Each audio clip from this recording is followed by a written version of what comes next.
দুর্গার প্রতিমার মুখ চুরি, অপরাধী গ্রেপ্তার। এবার আসানসোলের দুর্গা প্রতিমার মুখ ভেঙে নিয়ে চলে গেছে দুষ্কৃতীরা। আসানসোল দক্ষিণ থানার মহিশিলা কলোনির পালপাড়াতে নিম্নীয়মান দুর্গা প্রতিমার মুখ ভেঙে সেটা নিয়ে চম্পট দেয় দুষ্কৃতীরা। মৃৎশিল্পী বাপি পাল জানান, তার কারখানার দুটো নিম্নীয়মান দুর্গা প্রতিমার মুখ ভেঙে নিয়ে চলে গেছে দুষ্কৃতীরা। শুক্রবার ভোরবেলা কারখানার দরজা খুলে দেখে প্রায় সমাপ্ত হওয়া প্রতিমা, যার আগামীকাল নিয়ে যাবার কথা ছে, সেই প্রতিমার মুখ ভেঙে নিয়ে চলে যায় দুষ্কৃতীরা। তিনি জানান, দুর্গার প্রতিমার মুখ বাইরে থেকে আনা হয়েছিল, একটু অন্য ধরনের মুখ ছিল। সম্ভবত হিংসার কারণে এই ঘটনা ঘটিয়েছে।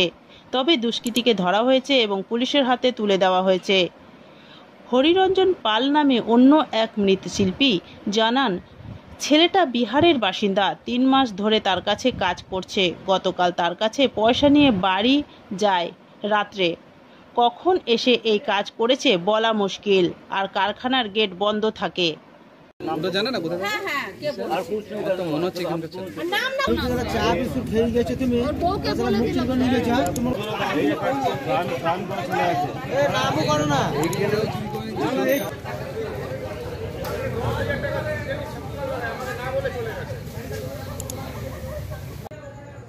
মানে কিরকম করে এখানে তো উঠেছে। ডেলিভারি দেবে।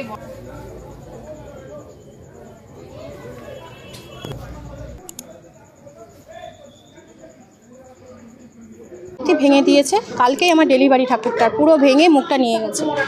কি কারণ মনে হয়? ওর মুখটা দরকার, হিংসা আর কিছুই না। ছেলেটা এখানে কাজে এসেছে, থাকে চিনাকুড়ি বলছে। বিহারে বলছে? হ্যাঁ বিহারে। যাই হোক, আমি চিনিও না ছেলেটাকে। তো মুখটা ভেঙে নিয়ে গেছে, দুটো মুখে। দুটো ঠাকুরের ভেঙেছে। ও শুধু মুখটাই নিয়েছে, ওর মুখটাই দরকার ছিল, মুখটাই নিয়েছে। আমি যে শুনতে পেলাম যে মুখটা নাকি অন্য ধরনের মুখ ছিল। হ্যাঁ, এটা বাইরের মুখ ছিল, ওই জন্যই ওর প্রয়োজন। এই মুখটা এখানে এখনো নেই, ওই জন্যই ওর প্রয়োজন হয়েছে। আমার নাম সোমা পাল। এসে দেখছি ঠাকুর ভেঙে দিয়েছে, দুটো মুখ চুরি করে নিয়ে চলে গেছে। ঠাকুরে কিছু ভাঙেনি, শুধু মুখ দুটো চুরি করে নিয়ে গেছে। হরিপালের বাড়ি কাজ করে ছেলেটা, ঠিক আছে? ওই ছেলেটা প্রথমে স্বীকার করেনি, তারপর আমাদের ছেলেগুলো গিয়ে ওর ঘর থেকে মুখ বার করে নিয়ে আসছে। হরিপালের ঘর থেকে মুখ বার করে নিয়ে আসছে। ও হরিপালের বাড়ি কাজ করে, জেসিডিতে থাকে বলছে, বিহারে। ঠিক আছে? কোন মুক্তির মুখ চুরি করছে? Green Asansol, clean Asansol. বলছি ছেলেটা তোমাদের ঘরে কাজ করে? হ্যাঁ, কাজ করে। তো তোমার ঘরে মুক্তির মুখটা আসলো কি হবে? হ্যাঁ, ওরা অভিযোগ করছে যে এই তোমাদের ঘরে মুক্তির মুখটা পাওয়া গেছে। হ্যাঁ, ওরা অভিযোগ করছে। তো কিভাবে আসলো মুক্তির মুখটা এখানে? সে তো ওই ছেলেটাই নিয়ে আসছে, তাছাড়া কে আনবে? আমরা তো ঘরে, আমরা ঘরে ঘুমাচ্ছি ভিতরে, আমরা কিছুই জানি না। আর যে গেট তালা খুললে যায়, ও কখন যে কি করেছে আমরা নিজে কিছুই জানি না। ছেলেটা কতদিন কাজ করছে আপনার এখানে? কাজ করছে মাস 2-3 মাস হলো। 3 মাস হয়নি, 2 মাসের মতো। নিজের মর্জি মতো করলো ঘটনাটা? ও নিজের মর্জি ছে। আরে বললাম তো, কালকে টাকা দিছি, ও সকালবেলা টাকা নিয়ে বাড়ি চলে গেছে। হ্যাঁ, দিয়ে রাত্রেবেলা এসছে।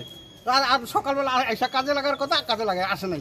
রাত্রেবেলা এসছে, আইসা যে খাওয়া দাওয়া করে, আমরা তো ভিতরে থাকি, ভিতরে চলে গেছি, গেট বন্ধ থাকে। ও যে কখন গেছে আর কখন যে এটা এই কাজ করছে আমরা কিছুই জানি না।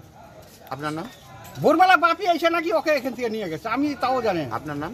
হরিরঞ্জন পাল।